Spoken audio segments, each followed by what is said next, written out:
শুভ সকাল বন্ধুরা, দেখতেই পাচ্ছো। হ্যাঁ হ্যাঁ, শুভ সকাল বন্ধুরা।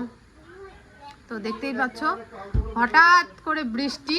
তোমাদের দাদা ভাই না কথা বলে খুব, আমি যখন ভিডিও করি এত পেটে পেটে পেটে পেটে করে কোয়ার মতো না।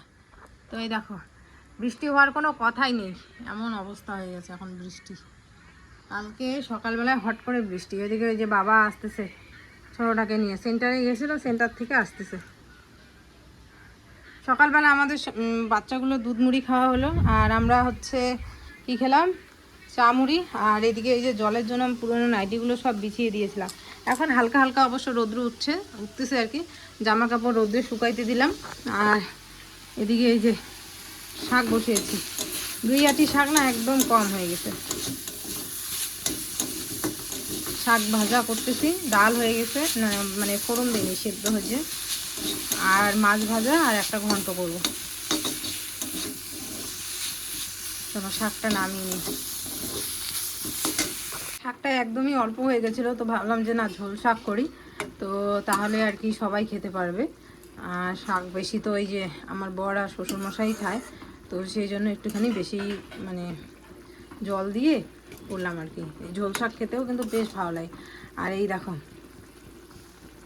লাল টকটকা, ছোটোবেলায় না এরকম লাল শাক খেতাম, ভাতগুলো লাল হয়ে যেত, বেশ ভালো লাগতো দেখতে। মানে ভাত মাখলে পরে একদম লাল হয়ে যেত। তো শাক হয়ে গেছে, এখন ডালটা ফোড়ন দেব। এদিকে আমার ছোট্ট পাখিটা ঘুরে আসলো, বাড়িতে ঢুকেই গেটের সামনেই আমাকে ডাকতে থাকে, মা মা। আর কই এরকম করে বলে, জানো আমি একদিন তোমাদের সাথে শেয়ার করব। ও বলে না কই, এত ভালো লাগে, এত মিষ্টি লাগে ওর গলায়, কি বলবো। তো এদিকে দেখো ও আমার বর তরকারি কেটে দিল, ওকে বলি মানে সকালবেলা আমি অতটা সময় পাই না, তো তরকারিটা ওই কেটে দেয়। তো এদিকে দেখো এই যে মাছ ভাজা বসিয়েছি, তরকারিটা দেখাতে দেখাতে পড়েই গেল মাছ ভাজার মধ্যে। যাই হোক ওটা আবার ধুয়ে নেব। তো এই যে মাছ ভাজা করব, এই মাছ ভাজাটা আগে করছি তার কারণ এখনই ছেলেদেরকে খেতে দেব। তো এটা দিয়ে খাক, তারপরে না হয় তরকারিটা করব। ডাল, মাছ ভাজা, শাক এগুলো হলে সকালবেলা ওদের খাওয়াটা হয়ে যায়, আর আস্তে ধীরে পরে তরকারিটা করব আর কি। এদিকে হাউস নাম্বার দিয়ে গেছে, 2টাই দিয়েছি, কারণ যেহেতু আমরা আলাদা খাই, যদিও বাবা আমাদের সাথে খায়, তবু 2টাই হাউস নাম্বার দেওয়া হয়েছে আর কি। বলে দে বন্ধুদের, বলে দে, বল বন্ধুরা। হ্যাঁ তো বন্ধুরা, আমাদের বাড়িতে না প্রচন্ড, আমাদের বাড়িতে না হচ্ছে আমাদের বাড়িতে প্রচন্ড মারপিট করে না, আমাদের বাড়িতে প্রচন্ড যুদ্ধ চলে। তো এই মাত্র মিছিল কি করলো, ওর দাদাকে কামড় দিছে, তাই না মা? কোথায় কামড় দিছে মা? এই যে আবার কাজ ভেঙে যাবে, কোথায় কামড় দিছে? পায়ে। তারপরে তুমি কি করলা, সঙ্গে সঙ্গে কাকে ফোন করছো? বাবাকে, ওর বাবাকে ফোন করছে। ফোন করে কি বলছো?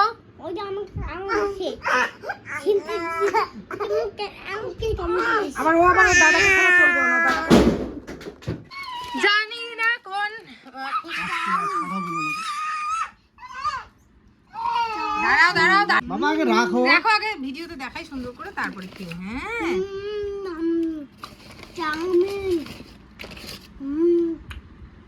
চাউমিন, চাউমিন না রে, এটা সিঙ্গারা। দাঁড়া রাখ রাখ রাখ, দাঁড়া রে বাবা রে, চাউমিন, এটা চাউমিন। আরে লাড্ডু মিষ্টি, দাদু দাদু দাদু আমাকে শুয়ে খেয়ে আনন্দ। না ধরবি না, এখন ধরবি না, এখন নয়, এখন না না দাঁড়া দাঁড়া, স্টপ করো। খাইতেছি, তোর কি মিষ্টি আনন্দ লাগে না রে? আমি তো মিষ্টি আনন্দ লাগে, তোর মিষ্টি ওই যে তোর তোর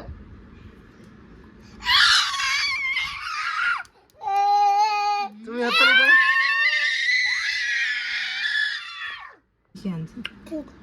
গান তুই তুই গান, হ্যাঁ তুই গান। তো এদিকে দেখতে পেলে 3টা সিঙ্গারা আনছে। আসলে আমার বর হচ্ছে সিঙ্গারা পছন্দ করে না, তো ওর জন্য কচুরি নিয়ে আসছে। আর বাবাকে ওদিকে সিঙ্গারা, চাটনি আর মিষ্টি দিয়ে আসলাম। এদিকে মিতাংশ তো সিঙ্গারা সেরকম পছন্দ করলো না, খেলো না। ওই অল্প ঝাল যেটা থাকে না ওটা খায়, আর ভিতরে যে ওই যে পুরটা দেওয়া থাকে প্রচণ্ড ঝাল থাকে, তো সেটা খেতে পারে না। বাট মিষ্টিটা পছন্দ করে, মিষ্টিটা খেলো। আর মিথিল তো মিষ্টি পছন্দই করে না, ওই সিঙ্গারাটাই অল্প একটু খেলো। শুধু কপি করে নাকি? তো চলো দেখতে থাকো আজকের ব্লগটা। কারণ অনেক অনেক কম্পেয়ার করে আর কি, অনেকে অনেক কম্পেয়ার করে যে হ্যাঁ মিতু তুমি তো ওরটা দেখে দেখে তুমিও করলে, ও করেছে তো তাই তুমিও করছো। আমাকে একবার দেখাও যে আমি এই ক্রিয়েটরের ভিডিও কপি করছি।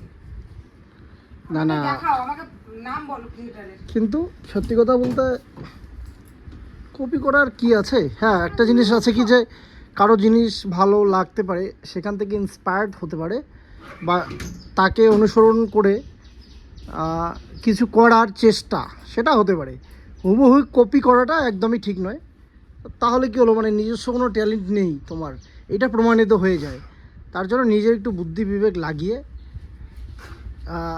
একটু আলাদা করার চেষ্টা যদি করা যায় তাহলে সেটাকে ট্যালেন্ট বলা যায়, সেটাকে কপি করা বলা যায় না। এখন ধরে নাও তুমি একটা কিছু করলে একদম হুবহু, ধরে নাও তুমি একটা এমন আলমারি আনলে এই কালারের, একদম ওই একই কালার একই ডিজাইন আমিও করলাম, সেটাকে বলে কপিক্যাট। এবং সেটা তারাই করে যাদের ট্যালেন্ট থাকে না, তাদের নিজস্ব কোনো ট্যালেন্ট নেই, তারাই হচ্ছে হুবহুটাই করে।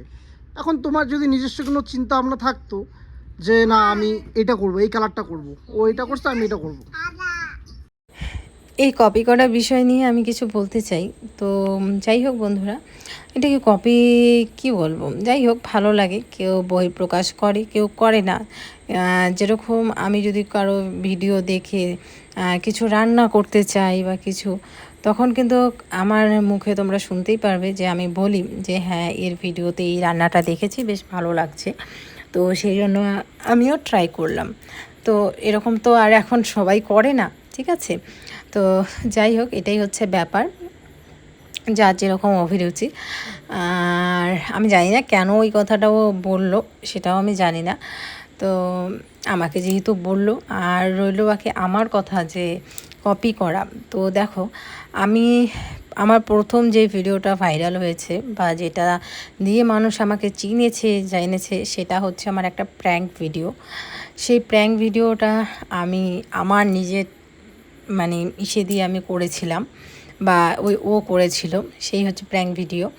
তো আমরা কিন্তু সত্যি সত্যি প্র্যাঙ্ক ভিডিওই করতাম, মানে অনেকে পরে জানতে পেরেছি যে অনেক সময় জেনে বুঝেও প্র্যাঙ্ক করানো হয় বা করা যায়, কিন্তু আমাকে ও সত্যি সত্যিও তখন প্র্যাঙ্ক ভিডিওটা ও একদম না জানিয়ে বা ওই রকম করেই করেছিল। আমিও ঠিক ওইভাবেই আমি ইমোশনাল হয়ে কান্নাকাটি এই সমস্ত কিছু করেছিলাম, যেটা আমার খুব ভাইরাল হয়েছিল। তারপরে হচ্ছে বাইরে টিনের বেড়া আর ঘরের লাক্সারি যেই ভিডিওটা আমার ভাইরাল হয়েছে, সেটাও কিন্তু হচ্ছে আমার নিজস্ব ট্যালেন্ট দিয়ে, আর আমি ওটা প্রথম আমি ওই ভিডিওটা করেছিলাম। তারপর অনেক ক্রিয়েটার কিন্তু ওই রকম ভিডিও দিয়েছে, বাট ওদের সেরকম ভালো মানে ইসেও পেয়েছে, ভিউজও পেয়েছে, অনেকে তো আমার থেকেও বেশি ভিউজ পেয়েছে। তো যাই হোক এই নিয়ে আমার কোনো মাথা ব্যথা নেই। এখন যেটা বলতে চাবো তোমাদের, সেটা সবাই মন দিয়ে শুনবে। হ্যাঁ, যদি ভাবো যে জ্ঞান, তাহলে জ্ঞানই ভেবে নিও, আর যদি ভাবো যে না মিতু একটা ভালো পরামর্শ দিল, সেটা ভেবেও নিতে পারো।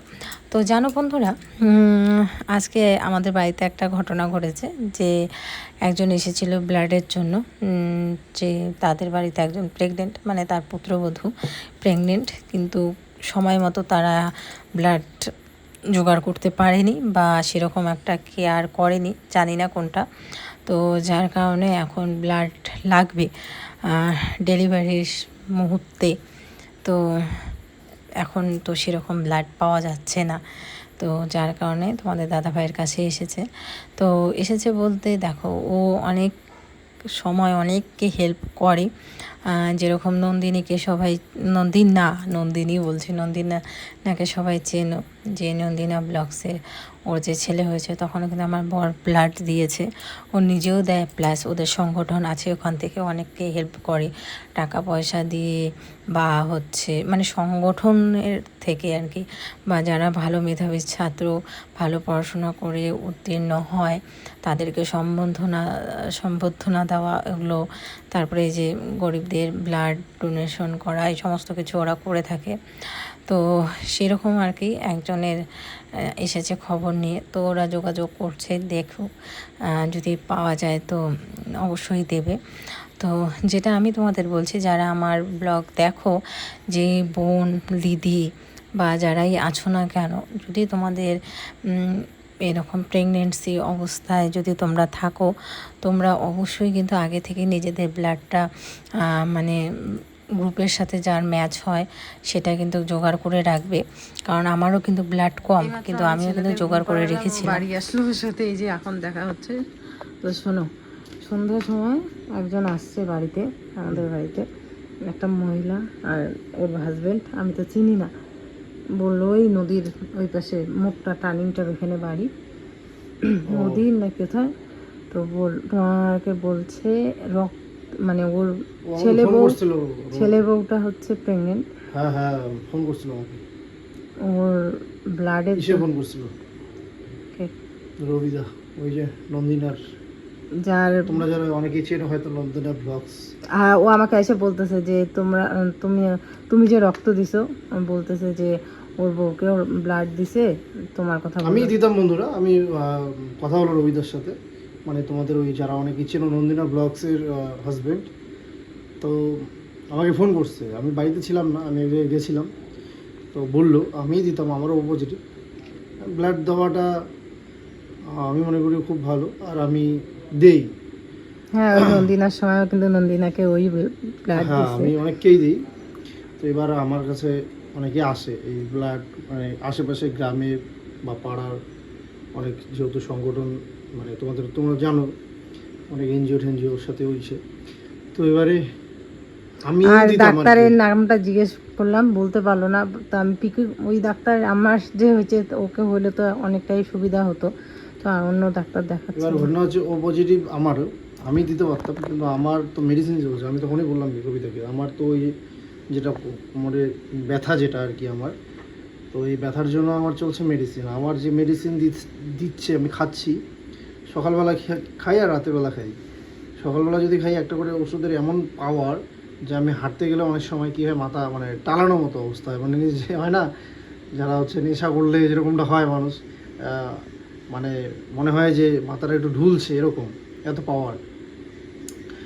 এই মুহূর্তে মেডিসিন আমি তো দিতেই পারছি না। আমার এমনি কোমরের ব্যথা এখনও পুরোপুরি যে কমছে সেটাও না, শরীর আমার এমনি একটু দুর্বল। তো আমি বললাম যে দেখি, আমি চেষ্টা করছি এদিক সেদিকে একটু খবর নেওয়ার, হয়তো মাথাতে যাবে হয়তো। হ্যাঁ, রোববার অনেক ইসে করে বললো যে একটা খোঁজ করে দাও, 1-2টা ব্লাড লাগে, মানে আমি চেষ্টা করি, দেখি ফোন করবো। আমি বললাম যে কালকে সকালে জানাবো, ঠিক আছে। এমনি তো অনেক ঝামেলায় আছি, অনেক চাপে আছি, তারপরেও মানে কেউ কিছু বললে না, মানে সেটাকে তো ডিরেক্টলি না করতে পারি না। আমি চেষ্টা করি, এরকম অনেক অ্যাক্সিডেন্ট হোক বা বন্ধু বান্ধব পাড়া প্রতিবেশী গ্রামে আসে আমার কাছে, খবর আসে, যতটুকু পারি চেষ্টা করি, ব্যাস এতটুকুই আর কি।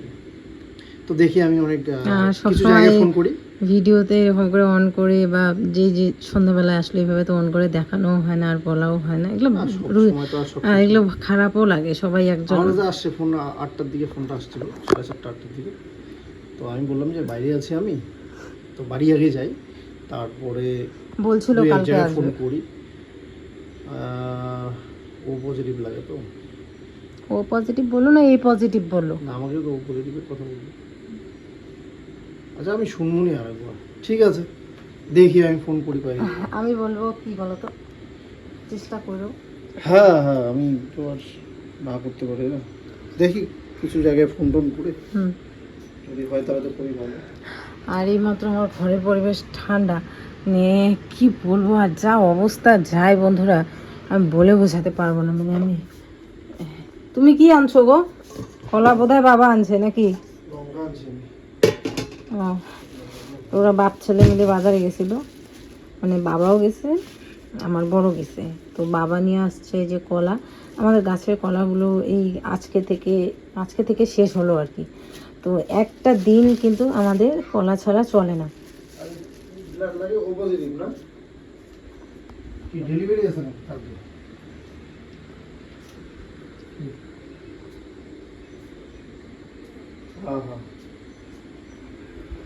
তো যাই হোক, যেটা বলছিলাম, এই যে ছেলেদের জন্য নিয়ে আসা হয়েছে কলা, আর এটা আনছে বাবা মানে শ্বশুরমশাই, আর আমার বড় নিয়ে আসছে লঙ্কা। এই লঙ্কাগুলো বেশ ভালো, দেখো টেপা টেপার লঙ্কা, এগুলো আমার খুব ভালো লাগে খেতে। আলু সেদ্ধ দিয়ে। চলো আমি হচ্ছে ইসে করবো, কী করবো, সেদ্ধ ভাত বসাবো। ডাল ঢুলে আছে, আমি আলু সেদ্ধ ভাত করবো। তো বন্ধুরা, আমার মুখ দেখে বুঝতেই পারছো যে আমার একটু শুকিয়েছে অনেক আগের থেকে, আমি নিজেও বুঝতে পারি, তোমরা ভালো বুঝতে পারবে। তো এখানে বসে অনেক ওই যে ফোন করলাম আমি, রাত হয়েছে অনেকটাই, আর মেয়ে তো এখনও ঘুমায়নি, ছেলে তো 2 ছেলেই ঘুমিয়েছে। আমি এখানে বসে বসে অনেক জায়গায় ফোন করলাম। একটা কথা কি তোমাদেরকে বলি, যখন যেটার প্রয়োজন হবে তখন সেটা তোমরা পাবে না বন্ধুরা। আর বিশেষ করে এই রক্তের ব্যাপারে, ব্লাডের ব্যাপারে, মানে আমার এটা খুব ভালো অভিজ্ঞতা। আমাদের এদিকে গভর্নমেন্টভাবে হসপিটালে ওরকম ব্লাড পাওয়াই যায় না, মানে পাওয়াই যায় না। ওই এক্সচেঞ্জ করে নিতে লাগে, ডোনার খুঁজতে হয়, হ্যাঁ, তাছাড়া সম্ভব নয়।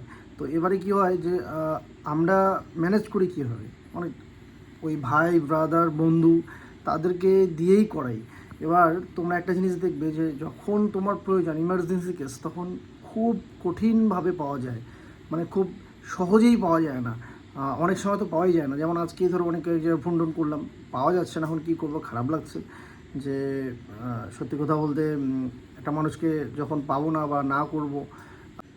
তো যাই হোক, দেখি আর কিছু জায়গায় কন্ট্যাক্ট করব, করে যদি পারি তাহলে তো খুবই ভালো, না পারলে আমারও সত্যি খুব খারাপ লাগছে। এখানে বসে বসে ট্রাই করলাম, চেষ্টা করলাম, এখন না পেলে কি করব। তোমরা দেখবে যখন অনেকেই দিতে চায় না, নতুন যারা দিতে চায় না তারা ভয় পায়, তাদের মনে অনেক গ্রামে বুঝতেই পারো অনেক ছেলেবেলে দিতেই চায় না ভয়ে। আবার যখন তাদেরই ফ্যামিলির কারো প্রয়োজন পড়ে বা তাদের নিজস্ব যখন কারো প্রয়োজন পড়ে, তখন তারা আবার আমাদেরকেই মানে বলে, বা আমার মতো মানুষকে, ছেলেকেই বলে। তো এটা একটা কী বলবো, মানে এটা